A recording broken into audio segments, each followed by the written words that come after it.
देश में इन दिनों चौकीदार ही चल रहा है, जिससे पूछो वो इसकी ही बात कर रहा है। चौकीदार का चमत्कार देखिए कि देश की राजनीति इसके आसपास ही चक्कर लगा रही है। जब बुदना इतना गर्म है तो हमने भी इस मौके पर शुरू किया एक कैंपेन, बाजार के चौकीदार। हमारा ये चौकीदार पोर्टफोलियो की सुरक्षा करेगा और छोटे बड़े सभी निवेशकों की रखवाली करेगा। ये बाजार के उतार चढ़ाव से न डरेगा न रुकेगा, यानी चौकस चौकीदार, कमाई हर बार।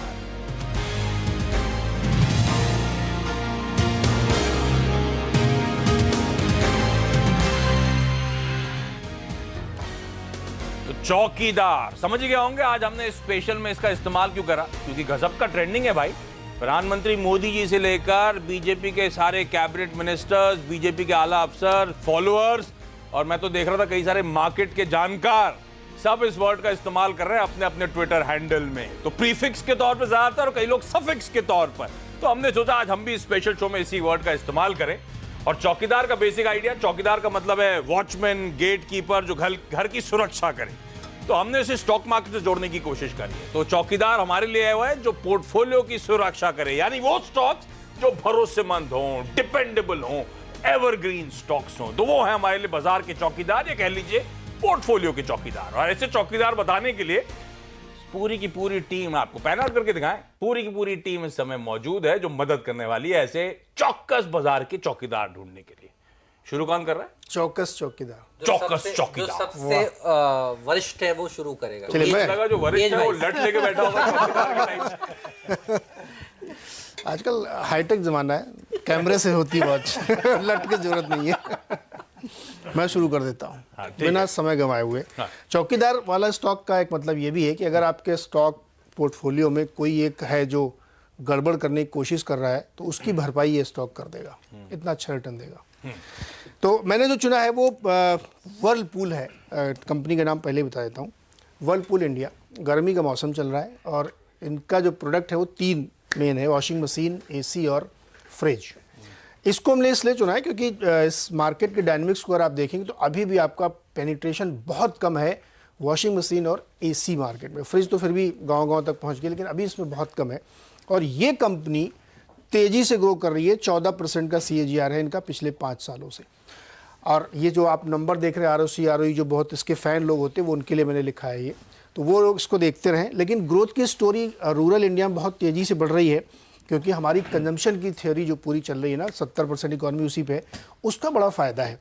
दूसरा इनका एज क्या है, देखिए LG इसका लीडर है, सैमसंग इसके लीडर है, लेकिन इस मार्केट में जहाँ 25,000 वाला प्राइस ब्रैकेट आता है वहाँ फिर ये वर्लपूल बाजी मार लिया जाता है क्योंकि ये उस सेगमेंट में ज़्यादा तेज़ी से प्ले कर रहे हैं। कुछ आंकड़े हैं जो आपने सुने भी, आपको बता देते हैं। ये लेटेस्ट जो डेटा मेरे सामने दिख रहा है कि आपकी जो प्रति व्यक्ति आय, जिसको बहुत सुनते होंगे आप, $2000 क्रॉस करने वाली है, 1963 अभी चल रही है। और अनुमान ये हमारे सामने पड़ा हुआ है कि 2023 तक शायद ये $3300 हो जाएगी। सीधा इसको रिप्लिकेट कर लीजिए, हाथ में पैसा आएगा, आदमी का आएगा, तो इन्हीं सब चीज़ों में आदमी खर्च करता है। जो वाइट गुड्स हैं, कंजम्पशन है, अपने आप को अपग्रेड करते हैं तो आप टाइल बढ़िया वाले लगवाते हैं, अच्छा सिंक लगवाते हैं किचन में, AC खरीदते हैं, फ्रिज खरीदते हैं। इसलिए ये थ्योरी हमको पसंद आ रही है और ये स्टोरी बहुत इंटैक्ट है। स्टॉक बहुत ही फंडामेंटली स्ट्रांग है, US की कंपनी है और इन्होंने सैमसंग के खिलाफ एक मामला भी जीत लिया था अमेरिका सरकार से कह के, क्योंकि वो डंपिंग वहाँ कर रहे थे। तो ये उस पेडिग्री कंपनी है, इसलिए हमें लगता है कि वर्लपूल पे आपको फोकस करना चाहिए। ऐसी और दूसरी भी हो सकती है, आपको हो सकता है ब्लू स्टार अच्छा लगे, लेकिन वर्लपूल जिस सेगमेंट में प्ले कर रहा है उसमें इसकी तेज़ी से ग्रोथ हो रही है, इसलिए मुझे ये अच्छा लगता है। खरीद के लिए 5 साल का लक्ष्य मेरे हिसाब से कम 5,000 होना चाहिए। अरे वाह, तो इस समय 2000 ट्रेड करता है 1800 1700 के आसपास। तो वर्लपूल ये पहला चौकीदार चाहिए। वॉशिंग मशीन तो रंग बिरंगे आती हैं, फ्रिज रंग बिरंगे आते हैं, तो इन्हें व्हाइट गुड्स क्यों कहते हैं? वेरी इंटरेस्टिंग, इसके ऊपर एक और शो करेंगे। तो ये पहला स्टॉक जो यहाँ से गजब के रिटर्न दे सकता है।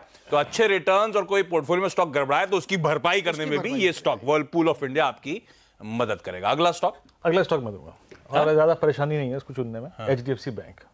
अच्छा, चौकीदार इसलिए भी इसको सूट करता है ना क्योंकि मंदी में इसकी चौकीदारी DIs करते हैं और तेजी में इसको पुश करते हैं FIs। अब देखिए ना, जब ये अक्टूबर का सेल ऑफ आया था, हमने करीब 10,003 का लो लगाया, उस वक्त इसके बुरे हाल थे, लेकिन वही 1850 ट्रेजेक्ट्री में सबसे बड़ी बाइंग अगर HDFC में किसी की थी तो वो थी DIs की। यानी बहुत स्ट्रॉन्ग सपोर्ट मिलता है। कॉम्बिनेशन भी एचडीएफसी बैंक वाला ही लग रहा है तो आपके लोगों में कलर यही कॉम्बिनेशन है। अच्छा देखूंगा अब आ जाएगा, तुक्के में बन गया लेकिन ठीक है, एचडीएफसी बैंक बन गया तो ठीक है। लेकिन तो ये एक्चुअली क्या है कि इसके किसी भी बड़े सेल ऑफ को, ये देखिए चार्ट आपकी स्क्रीन पे एग्जैक्टली अगर आप देखें, ये 2000 से 2008 का दौर एक साइडवेज, लेकिन 2008 से लेके जो 16 का मूव था ना वो वाकई काबिल तारीफ था। लेकिन असली एग्रेसिवनेस स्टॉक में आई 2016 में। और देखिए ये जो लास्ट डिप देख रहे हैं आप, जब इसने एग्जैक्टली उस ट्रेंड लाइन को छुआ जिसको ये फॉलो करता था, वहां पे एग्जैक्टली इसको डीआईएस का बहुत बड़ा सपोर्ट मिला। और उसके बाद महज एक महीने में ये जो आप बाइंग की बात कर रहे हैं ना, 19,000 करोड़ रुपए की, 20,000 करोड़ रुपए की एफआईएस की बाइंग, एग्जैक्टली ये उसी के सहारे इस 2250 की ट्रैजेक्टरी में फिर आ गया है। इसको एफआईएस का बहुत स्ट्रॉन्ग सपोर्ट मिला है। 38.7% एफआईएस स्टेक है इसमें, बहुत सब्सटेंशियल अगर आप देखें स्टेक है ये। तो दोनों इंस्टीट्यूशन का सपोर्ट मिलता है इसको, तो ये बहुत अच्छी चीज़ है। अच्छा, जो हालिया टेक्निकल पैटर्न है उसके मुताबिक जो समय इसने इस रेंज में गुजारा है उसके मुताबिक ऊपर 2500 की पॉसिबिलिटी डेफिनेटली बन जाती है। लेकिन क्योंकि हम रिटेल को अगर आप देखें ये बात कह रहे हैं, तो मेरे ख्याल से स्टॉक में, ऐसे स्टॉक में एक एसआईपी अप्रोच रखनी चाहिए। 50 रुपए के नीचे या फिर 100 रुपए के नीचे जब भी आए थोड़ा सा अगर आप देखें बाय करिए। अच्छा, अगर आप देखिए हर नंबर्स को देखिए, Q3 नंबर्स थे। सबसे बड़ी किसी भी बैंक के लिए ग्रोथ के लिए जो एक बुनियाद होती है वो होते हैं इनकी CASA deposits, low cost deposits 41%, 41%। Net NPAs 0.42%, gross NPAs 1.25%। यानी अगर आप देखें हर कसौटी पे बेहतरीन, और डीआईएस चौकीदारी के लिए बैठे हैं।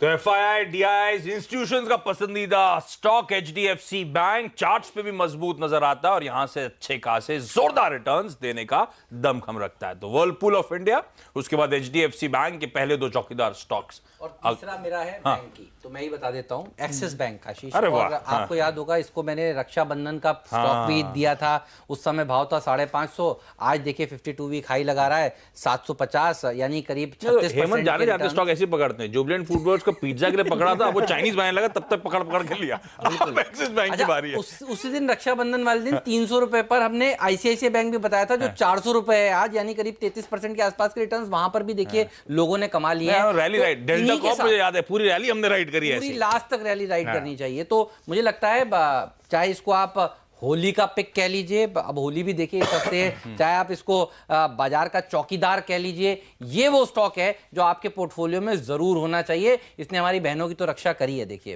अभी तक देखिए रक्षा कर रहा है एक्सिस बैंक, और हमें लगता है ये स्ट्रॉन्ग स्टॉक है और भरोसेमंद स्टॉक है। परफॉर्मर, आप चौकीदार जब चुनते हैं कॉलोनी में या वॉचमैन अगर चुनते हैं तो उसका इंटरव्यू वगैरह लेते हैं, परफॉर्मेंस देखिए होनी चाहिए, उसकी ट्रैक रिकॉर्ड अच्छा होना चाहिए, बेयर्स को यानी चोरों को भगाने में उसमें ताकत होनी चाहिए, तो ये मंदी वाले खिलाड़ियों को भगाएगा। एफआईआई देखिए अब इसी को चुन रहे हैं, तो ये वो स्टॉक है जो और भागेगा। एनपीएस की सफाई हो चुकी है, शिखा शर्मा के जाते ही हमने कहा था इसको ही अब आपको छोड़ना नहीं चाहिए, और ये वो है स्टॉक जो मुझे लगता है 4 डिजिट में, जी हाँ आप सही सुन रहे हैं, 4 डिजिट में जल्द हासिल होगा। और जो आप कह रहे हैं ना लास्ट तक रैली हम राइड करेंगे, तो 4 डिजिट से पहले रक्षाबंधन पर जिसने खरीदा वो इसको बुक ना करें, लेते चलें धीरे धीरे और ये चलता चलेगा। तो अगला एचडीएफसी बैंक अगर कोई बनने का दमखम रखता है तो मुझे लगता है ये, और जिनको लग रहा है ये थोड़ा ज्यादा भाग गया है वो आईसीआईसीआई बैंक भी ले सकते हैं। तो ये दोनों स्टॉक्स जो हैं जिनको हमने पहले रक्षाबंधन का पिक दिया था, होली वाले हफ्ते में इनको बाजार का चौकीदार का टैग भी दे रहे हैं। बाजार का चौकीदार एक्सिस बैंक।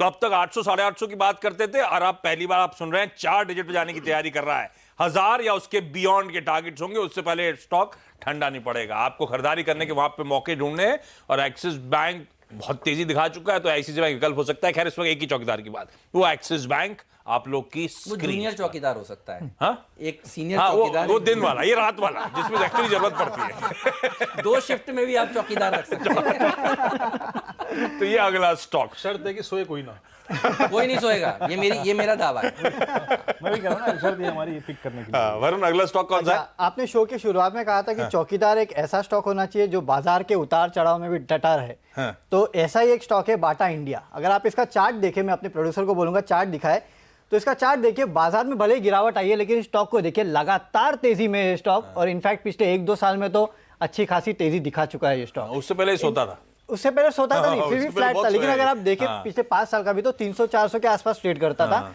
वहां से लगातार चलते गया, कभी गिरा नहीं है। ये सबसे अच्छी बात है, सोया है लेकिन गिरा नहीं है। तो ये वो स्टॉक है। और देखिए एक तो स्टोरी सबको पता ही है, जो जीएसटी आने के बाद अनऑर्गेनाइज से ऑर्गेनाइज का फायदा होगा, क्योंकि ऑर्गेनाइज सेक्टर केवल 30% है, तो जो 70% का मार्केट है वो इनके लिए सबसे बड़ी अपॉर्चुनिटी है।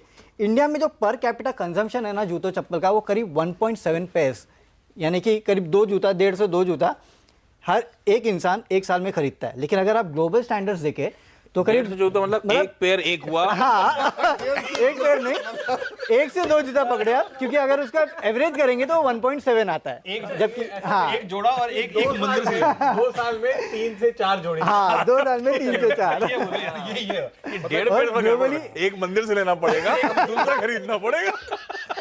ओके, और ग्लोबली इसका है 3 से 4 पैसे लोग खरीदते। तो इंडिया में जो कंजम्पशन है वो ऑलमोस्ट आधा है। हाँ, वो ऑलमोस्ट आधा है, तो अंडर पेनिट्रेटेड है खाली। तो ये काफ़ी बड़ी अपॉर्चुनिटी है।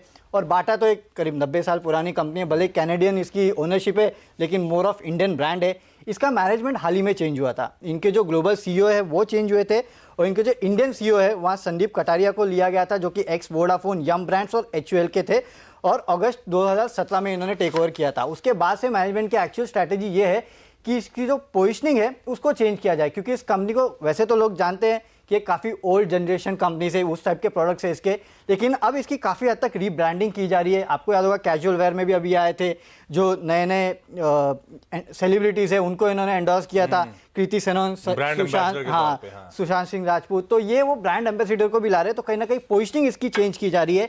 एड स्पेंड्स ये कंपनी लगातार बढ़ा रही है। इसके अलावा कंपनी प्रीमियम प्रोडक्ट्स पे फोकस कर रही है, जहां सेल्स बढ़ेगी और मार्जिन्स कंपनी को जो है वो काफ़ी बेहतर मिलेगी। होलसेल कारोबार कंपनी का थोड़ा ठंडा पड़ा था, लेकिन मैनेजमेंट ने कहा है कि उसको भी रिवाइव करेंगे तो एक ब्रॉड बेस्ड ग्रोथ आपको देखने मिलेगी।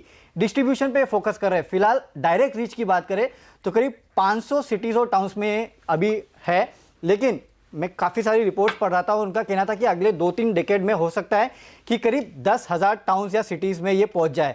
तो इस तरह का 10,000 टाउन्स, इतनी बड़ी डिस्ट्रीब्यूशन ये कर सकते हैं। अभी फिलहाल करीब 1450 स्टोर्स हैं इनके, और अगले 5 साल में 2000 स्टोर्स तक लेके जाएंगे, यानी कि हर साल करीब 100 से 150 स्टोर्स ये ऐड करने वाले। तो डिस्ट्रीब्यूशन पे काफ़ी फोकस है इनका। फ्रेंचाइजी मॉडल जो पिछले 15-20 साल से इन्होंने बंद कर दिया था, उसको भी इन्होंने वापस चालू कर दिया है। तो अपने डिस्ट्रीब्यूशन पे पूरे तरह से फोकस कर रहे हैं। मैं प्रॉफिट्स का देख रहा था, करीब 200-225 करोड़ के आसपास का प्रॉफिट है, और जितनी रिपोर्ट्स मैंने पढ़ी, कंसेंसस भी अगर आप एस्टिमेट देखें तो अगले 3 साल में यानी कि FY21 तक इस कंपनी के प्रॉफिट करीब 450 करोड़ होने वाले हैं, यानी कि दुगना हो जाएगा इस कंपनी का प्रॉफिट 3 साल में 30% के CAGR से। तो और वैल्यूएशन अगर आप देखें तो आपने देखा कि लगातार बढ़ते जा रहा है स्टॉक, लेकिन अभी भी करीब 50 के PE पे मिल रहा है, और अगर इसका हिस्टोरिकल PE देखें तो 70-80 का हुआ करता था, तो उससे काफ़ी डिस्काउंट पे अभी भी ये मिल रहा है। और शेयर होल्डिंग देखें तो 85% कंपनी की जो शेयर होल्डिंग है वो स्ट्रॉन्ग हैंड्स में, प्रमोटर्स, FIR, म्यूचुअल फंड और इंश्योरेंस कंपनीज के हाथ में, यानी कि सिर्फ 15% रिटेल के हाथ में। तो इस तरह की जो शेयर होल्डिंग है वो भी सेफ है। तो ये प्योर चौकीदार है। 30% ग्रोथ की बात करें तो पी नहीं, PG रेशियो देखना चाहिए, वो ज्यादा बेहतर होगा। हाँ, तब आप बेहतर ग्रोथ कैप्चर कर पाएंगे। और ये कंपनीज MNCs हो सकती हैं, बाटा, HUL, लेकिन इतनी वेल एंट्रेंस्ड है कि 99% हिंदुस्तानी कंफ्यूज रहते हैं कि देसी की विदेशी कंपनी, पता भी नहीं होगा लोगों की ये विदेशी कंपनियां हैं जो हिंदुस्तान के बाजार में इस तरह की पकड़ बना के बैठी हुई हैं।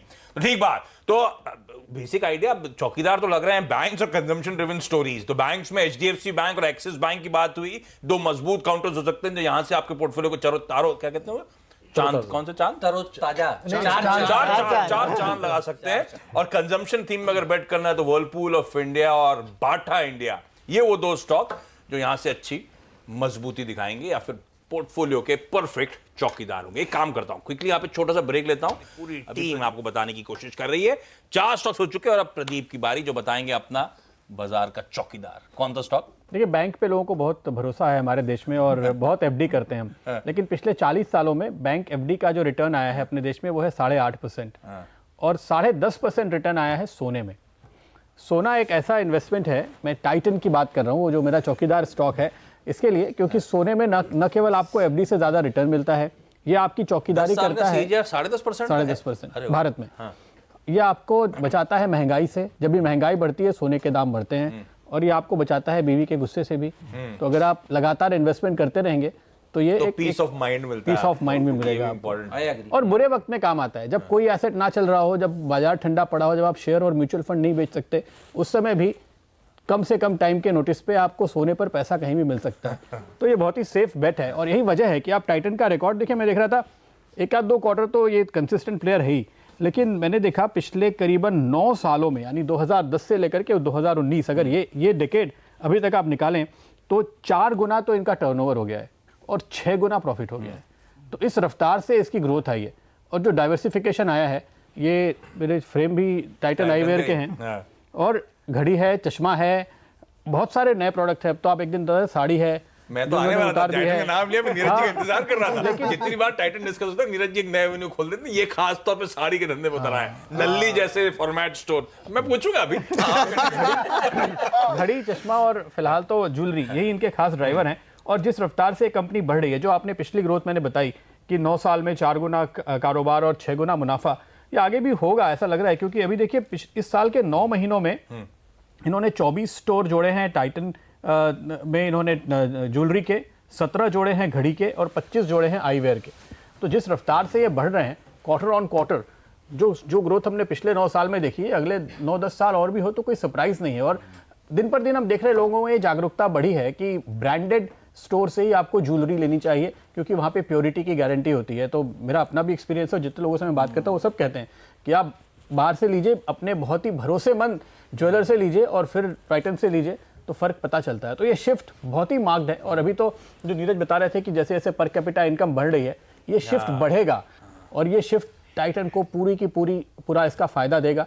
तो हालांकि मैंने कोई टारगेट नहीं रखा है, पर अगले 5 साल में 2000 तो बनता ही। हाँ, टारगेट का आइडिया भी नहीं है बेसिकली, वो तो नीरज कॉन्फिडेंट थे 5000 के लक्ष्य को लेकर। तो अनऑर्गेनाइज से ऑर्गेनाइज का शिफ्ट हुआ, लिस्टेड स्पेस में बाकी प्लेयर जो ध्वस्त हुए, सबका फायदा मिलना है इस कंपनी को। पर ये भी है, वो भरोसेमंद तो है लेकिन महंगा भी बहुत है। जब स्टोर में घुसे तो डर लग जाता है इसके रेट देखकर। HDFC बैंक 20 साल पहले भी महंगा था। नहीं, टाइटन का स्टोर नहीं, टाइटन का स्टॉक नहीं, स्टोर का माल। सोना बहुत ही महंगा है। सोना भी 20 साल पहले भी महंगा था। पर सोना तो सोना है, वो तो महंगा ही रहेगा, इसीलिए तो सोना है। मेकिंग चार्जेस बहुत ज्यादा, तो अल्ट्रा प्रीमियम कमांड करते तो हैं। आप फिर बिस्किट खरीदिए, बाहर खरीदिए ना, उसमें कम मेकिंग चार्जेस। अच्छी बात है, बिल्कुल सही बात है। जितना कंपनी कमाएगी उतना शेयर का भाव ऊपर जाएगा। और टाइटन कंपनी तो खैर गजब का क्या रिटर्न्स दे रहा है ये स्टॉक। आपका क्या है? सब कंजम्पशन पे, तो मैं भी, या तो बैंक है या कंजम्पशन, 2 एवेन्यू खोले आप लोगों ने, तो कंजम्पशन पे जो चीज हर घर में पाई जाती है। हाँ, मेरी गाली तो हर चीज, मेरी गाली तो इससे भी ज्यादा पाई जाती है, वो है ब्रिटानिया इंडस्ट्रीज। एवरग्रीन स्टॉक है, लीडिंग फूड कंपनी है, 100 साल की लीगेसी और आज 9000 करोड़ से ज्यादा के रेवेन्यूज कमाती है ये कंपनी। सबसे ज्यादा ट्रस्टेड फूड ब्रांड्स में से ध्यान रखें इस देश में है। और ब्रेड एंड बिस्किट के लिए तो हम सब जानते हैं, बिस्किट में marquee brands, Good Day, Tiger, Nutri Choice, Marie Gold, हर घर में पाए जाते होंगे शायद इसके बिस्किट्स। और ब्रिटानिया की ब्रेड जो है ऑर्गेनाइज सेगमेंट में सबसे तगड़ा मार्केट शेयर इनकी ब्रेड का है। ये धंधे तो हम जानते हैं। इसके अलावा डेयरी का धंधा भी शायद हम लोग जानते होंगे, वो चीज का, दूध का, योगर्ट का, बेवरेजेस, जो पीने के पदार्थ ये सब बना रहे हैं, इन सब का धंधा तो सब जानते हैं। अभी कंपनी लगातार इनोवेट कर रही है और रिनोवेट कर रही है अपने प्रोडक्ट्स को, कह लीजिए आप। तो FY19 में इसने कई सारे टेस्ट मार्केट करने के लिए नए प्रोडक्ट्स मार्केट में उतारे, जिसमें Chocolush biscuits, Winkin Cow thick shakes, new cake के फॉर्मेट जिसमें स्विस रोल्स थे, लेयर केक, ब्राउनी। और ये FY19 में इन पर पे रिस्पॉन्स जो इनिशियल आया वो बहुत तगड़ा आया है। तो कंपनी अब एग्रेसिवली इस तरह के प्रोडक्ट्स को अपने रेनोवेट करने की कोशिश कर रही है। अब वेफर्स और क्रॉइसेंट्स के स्पेस में, क्रॉइसेंट्स यानी कि फ्रेंच ब्रेड होती है ऐसी वाली, नाश्ते में इस्तेमाल होती है, उस स्पेस में उतरे हैं बहुत तगड़ी तरीके से। और अब सबसे इंपॉर्टेंट, भारत का जो स्नैक का बाजार है, अगले कुछ महीने में वहां पे उतरने वाले हैं। और स्नैक का बाजार मतलब वो नमकीन जो कहते हैं आप, एक्सट्रूजन बेस्ड प्रोडक्ट जो होते हैं, उसमें उतर रही है। 9000 करोड़ रुपए की कैटेगरी है वो, जिसमें ब्रिटानिया अपने ब्रांड से शायद तगड़ा मार्केट पकड़ती हुई नजर आएगी। तो एक टोटल फूड्स कंपनी बनने की कंपनी तैयारी कर रही है। 60 कंट्रीज में एक्सपोजर, भारत के अलावा अब नेपाल और उसके बाद अब वेस्ट एशिया, अफ्रीका में अपने मैन्युफैक्चरिंग यूनिट्स लगाने की तैयारी में है कंपनी। इस तरह से अपना प्रेजेंस अब बढ़ा रही है, तो ना सिर्फ डोमेस्टिक बल्कि ग्लोबली भी इस ब्रांड को पहुंचाने की कोशिश हो रही है। और नियर टर्म कई सारे ट्रिगर्स हैं, हालांकि मैं नियर टर्म पे जाऊंगा नहीं, लेकिन इलेक्शन एक ट्रिगर्स, मैनेजमेंट खुद मैनेजमेंट कहता है Q1 में वॉल्यूम ग्रोथ इसलिए सुधरेगी। रूरल के लिए जो तमाम ये सरकार काम कर रही है, सब बेनिफिशियरी है इस कंपनी के लिए। और डायरेक्ट डिस्ट्रीब्यूशन में अपना प्रेजेंस बना रही है, कॉस्ट एफिशिएंसी पर फोकस कर रही है। और कई लोग कंसर्न रहते हैं वैल्यूएशंस को लेकर। पर हम ध्यान रखें, ऐसी कंपनीज हमेशा बाजार में वैल्यूएशन के फ्रंट पे प्रीमियम ही कमांड करेंगी, तो उसमें तो कुछ हो ही नहीं सकता।